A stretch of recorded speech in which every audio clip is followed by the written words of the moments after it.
بسم اللہ الرحمن الرحیم۔ شرح ابن عقیل کا 5واں باب ہے اسماء اور افعال معرب، سبق نمبر 1 میں خوش آمدید۔ آج کے اس سبق کے اندر ہم اسماء ستہ مکبرہ کا اعراب پڑھیں گے۔ عبارت دیکھ لیں پہلے، اس کے بعد ترجمہ کرتے ہیں، پھر آخر میں اس کی تشریح کرتے ہیں۔ ورفع بواو وانصبن بالالف وجرر بیاء ما من الاسماء یصف۔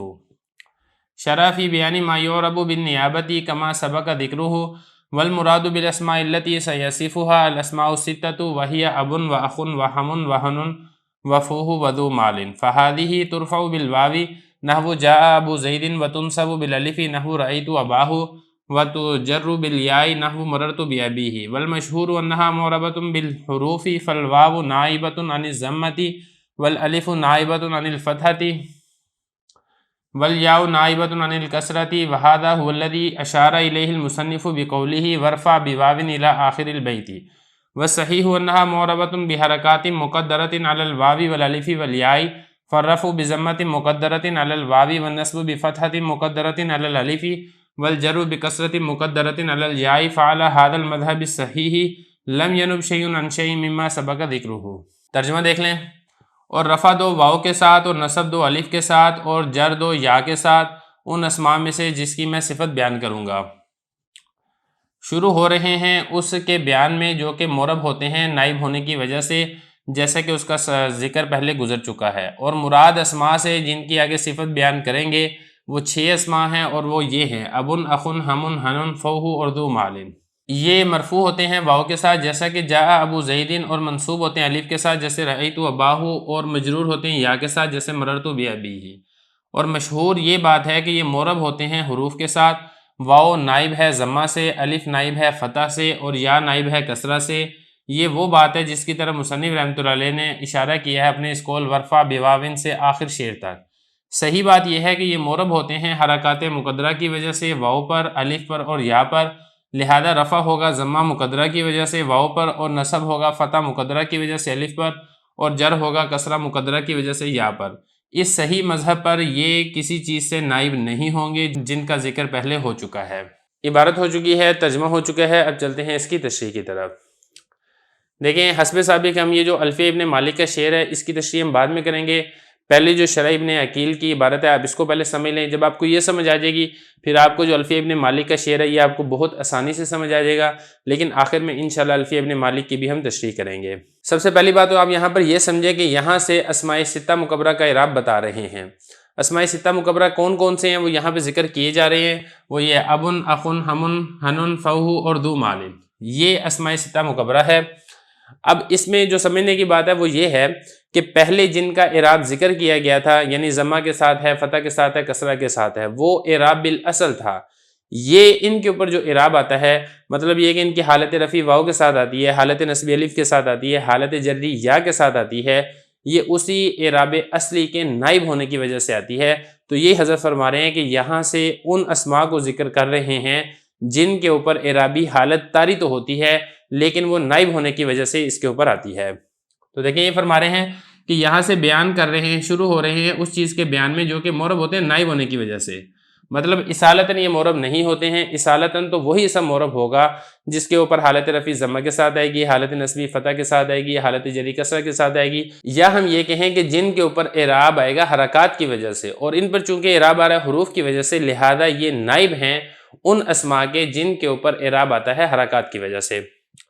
مراد اسماء سے کون سے اسماء ہیں وہ بتا رہے ہیں کہ وہ اسماء جن کے آگے یہ صفت بیان کریں گے 6 اسماء ہیں۔ وہ کون کون سے ہیں؟ وہ یہ ابن اخن ہمن ہنن فوہ اور ذو مال، یہ 6 ہیں، 1 2 3 4 5 اور یہ 6، ان کو اسماء ستہ مکبرہ بھی کہا جاتا ہے۔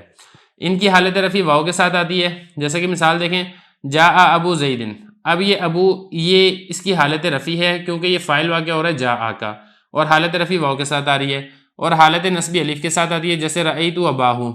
اب یہ جو ابا ہے اس کی حالت نصبی ہے کیونکہ رأیت کا مفعول ہے اور الف کے ساتھ آ رہی ہے، اور اسی طریقے سے حالت جری یا کے ساتھ آتی ہے جیسے مررت بأبیہ۔ اب یہ ابی مجرور ہے کیونکہ اس سے پہلے با حرف جر یہ موجود ہے۔ والمشہور انہا معربۃ بالحروف، دیکھیں یہاں سے ایک اختلافی مسئلہ بیان فرما رہے ہیں۔ جو صاحب الفیہ ہیں انہوں نے جو اپنے شعر کے اندر ذکر کیا ہے وہ اصل میں بصریوں کا مذہب ذکر کیا ہے۔ دیکھیں بصریوں کا مذہب یہ ہے کہ حالت رفع واو کے ساتھ ہوتی ہے، حالت نصبی الف کے ساتھ ہوتی ہے، حالت جری یا کے ساتھ ہوتی ہے، یعنی یہاں پر جو واو ہے وہ ضمہ کے عوض میں ہے، اور اسی طریقے سے جو الف ہے وہ فتح کے عوض میں ہے، جو یا ہے وہ کسرہ کے عوض میں ہے۔ یہ مذہب ہے بصریوں کا، جن کی طرف اشارہ کیا صاحب الفیہ میں۔ لیکن جو حضرت شارح ابن عقیل رحمہ اللہ تعالیٰ ہیں، ان کا نزدیک جو چیز راجح ہے وہ حضرت سیبویہ رحمہ اللہ تعالیٰ کا مذہب ہے۔ امام سیبویہ رحمۃ اللہ علیہ یہ فرماتے ہیں کہ دیکھیں یہاں پر واو ضمہ سے نائب نہیں ہے، اسی طریقے سے الف فتح سے نائب نہیں ہے، اور یا کسرہ سے نائب نہیں ہے، بلکہ یہاں پر ضمہ موجود ہے۔ مطلب یہ کہ واو پر ضمہ ہے لیکن ضمہ مقدرہ ہے، چھپا ہوا ہے۔ اسی طریقے سے جو الف ہے یہاں پر فتح موجود ہے، لیکن جو فتح ہے فتح مقدرہ ہے، چھپا ہوا ہے۔ اسی طریقے سے یا پر کسرہ موجود ہے، لیکن یہ جو کسرہ ہے یہ مقدرہ ہے، چھپا ہوا ہے۔ یہ مطلب نہیں ہے کہ واو ضمہ سے نائب ہے، الف فتح سے نائب ہے، اور یا کسرہ سے نائب ہے۔ اور جو حضرت شارح ابن عقیل رحمہ اللہ تعالیٰ ہیں، ان کے نزدیک امام سیبوی رحمہ اللہ تعالیٰ کا مذہب راجح ہے، حضرت نے اسی مذہب کو صحیح مذہب قرار دیا ہے۔ یہاں پر آپ سمجھ لیں کہ ایک تیسرا مذہب بھی ہے، لیکن چونکہ اس کا تذکرہ نہ الفیہ میں ہے، نہ ہی اسی طریقے سے ابن عقیل کی شرح میں ہے، لہذا اس کی طرف ہم نہیں جائیں گے، کیونکہ ہمارا مقصد صرف اور صرف عبارت کو حل کرنا ہے۔ اب ذرا عبارت دیکھیں، فرما رہے ہیں کہ مشہور یہ ہے، مشہور سے مراد یہاں پہ بصریوں کا مذہب۔ بصریوں کا مذہب یہ ہے کہ یہ جو اسماء ہیں یہ معرب ہوتے ہیں حروف کے ساتھ، واو نائب ہے ضمہ سے، الف نائب ہے فتح سے، اور یا نائب ہے کسرہ سے۔ یہ وہ مذہب ہے جس کی طرف مصنف نے، یعنی جو حضرت جنہوں نے الفیہ لکھی ہے، انہوں نے اشارہ کیا اپنے اس قول کے ساتھ، ورفع بواوٍ، تم حالت رفع دو واو کے ساتھ۔ یہ سارے کا سارا حضرت نے آخر تک جو شعر ذکر کیا ہے۔ بس صحیح قول کیا ہے، یعنی جو حضرت شارح ابن عقیل ہے ان کے نزدیک، جیسے کہ میں نے آپ کو بتایا ہے امام سیبوی رحمہ اللہ تعالیٰ کا مذہب راجح ہے، وہ کیا فرماتے ہیں کہ دیکھیں یہاں پر جو مورب ہے نا، یہ یہاں پر مورب ان حروف کے ساتھ نہیں ہے، بلکہ یہاں پہ حرکات ہیں، لیکن وہ حرکات مقدر چھپی ہوئی ہیں۔ فرمانے کہ حرکات مقدرہ ہے واو پر، الف پر اور یا پر۔ اب یہاں پہ جو حالت رفع ہے وہ ضمہ مقدرہ کے ساتھ ہے، یعنی ضمہ ہے لیکن وہ ضمہ واو پر چھپا ہوا ہے۔ اسی طریقے سے جو حالت نصبی ہے وہ فتح مقدرہ کے ساتھ ہے، فتح ہے لیکن وہ فتح چھپا ہوا ہے الف پر۔ اسی طریقے سے جو حالت جری ہے وہ کسرہ کے ساتھ ہے، لیکن وہ کسرہ چھپا ہوا ہے یا پر۔ فعلی ھذا المذہب الصحیح، یہ صحیح مذہب ہے، کن کے نزدیک؟ یہ شارح ابن عقیل رحمہ اللہ تعالیٰ کے نزدیک صحیح مذہب ہے۔ تو جب حضرت شارح ابن عقیل رحمہ اللہ تعالیٰ کے مذہب کی ہم بات کریں گے تو پھر اس وقت جو واو ہے وہ ضمہ سے نائب نہیں ہوگا، الف فتح سے نائب نہیں ہوگا، اور یا کسرہ سے نائب نہیں ہوگا۔ تو یہ فرما رہے ہیں کہ اگر ہم صحیح مذہب کی بات کریں تو پھر کچھ بھی کسی چیز سے بھی نائب نہیں ہوگا جس کا ذکر یہاں پر ہو چکا ہے۔ مطلب یہ کہ وہ میں آپ کو بتا چکا ہوں کہ واو ضمہ سے نائب، الف فتح سے نائب اور یا کسرہ سے نائب نہیں ہوگا۔